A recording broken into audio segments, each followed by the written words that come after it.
first of all, congratulations. Thank you very much. Yeah. Well, to talk about your research. Yes. Why did you choose this topic? That's a really good question. For many years, I was involved, I mean, for decades actually, I was involved in organizing sort of like men's groups, what do we call intentional communities, communes back in the 70s, you know, things like that. Spiritual communities, meditation communities. And I was also, for many years, involved in organizing online learning communities, like you know, where people meet online and discuss things. Yeah. And at the time, when I started this PhD, I had written a book with Dr. Hosking in 2002 called Organizing in the Information Age. Yeah.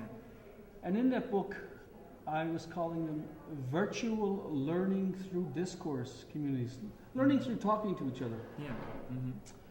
And after discussions with Dr. Hosking and Dr. Reisman, they said, you know, it sounds like what you're talking about is communities of practice. Yeah. You know, community of practice where people come together and help each other. Yeah. You know, like in the university here, there are many people that meet in cafes and help each other with what they're learning. They're almost like informal labs. Yeah. So this was something I've been doing for so many years. I was just interested in finding ways to talk about it. Yeah. Yeah. You know. Yeah. But what was really interesting was not just to use the language of the original writers, Love and Wenger, that there are some old timers and there's some newcomers, and that the newcomers learn by doing things with the old timers. Yeah. What was more important was the power relations. Yeah. You know, what was power?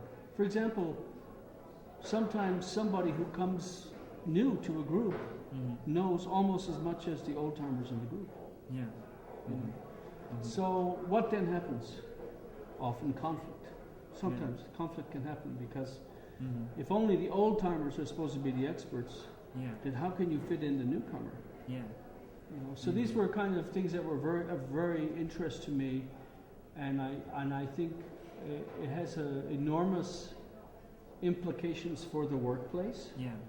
You know, for classrooms, for any kind of a relationship. Like, who claims to know, and that everybody knows what they know, and how can they share this knowledge? Yeah. It's more about that.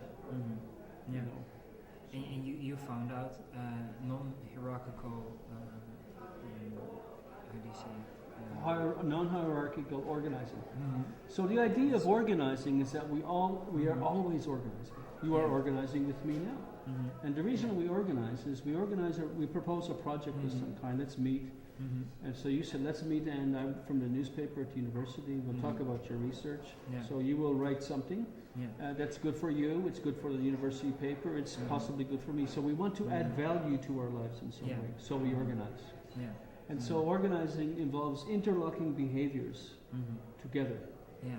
You know, and so that's basically it. Unless you want to add something else to it. Okay. Yeah. And a non-hierarchical way of organizing is better. Turned out to be better. Well, what we are doing now is a non-hierarchical form of organizing. You are writing some of my ideas. I'm listening to your questions, and in your questions, there is also knowledge that I will receive too. So it's more collaborative on the same level. Yeah. And so what I discovered in my research, and I researched many of these communities, was that in autonomous communities, so you and I are doing something autonomously right now. No one is telling you have to do it this way or that way. It's almost like an exploration. Yeah. The non-hierarchical way of organizing is best. Now, whenever a group comes together, let's say look at Tilburg University, students meeting in the cafe and supporting each other. Yeah. If somebody says, okay, I'm in charge of this group, I know what's going on and you don't, there's going to be some problems. Yeah. But usually in those communities of practice, where the students meet, it's more informal, it's non-hierarchical, and people get value from them. Yeah. So a lot of times what happens is, so for example, in one of my